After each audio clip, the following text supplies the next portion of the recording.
Dragi prijatelji, na tretjo adventno nedeljo na adventnem venčku prižgemo tretjo svečko. To je sveča radosti. Ta svečka nas spomni, da prava radost ne temelji na popolnih okoliščinah, temveč temelji na odnosu, na vedenju, na spoznanju, da smo ljubljeni in sprejeti.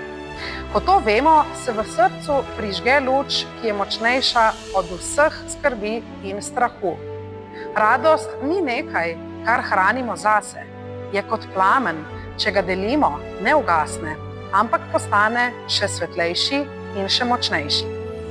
Advent nas vabi, da se ustavimo sredi naglice, da se nasmehnemo drug drugemu, da podarimo prijazno besedo, lepo gesto, da odpustimo. Radost raste, ko jo delimo. Ne govorimo o nasmeških na ukaz, ampak o dejanjih, ki prinašajo smisel. Pokličimo nekoga, pomagajmo nekogu v stiski, povejmo besedo, ki hrabri. Radost ni čustvo za posebne trenutke, je odločitev, da živimo drugače. Naj nas ta svečka spomni, da je radost moč, ki spreminja odnose.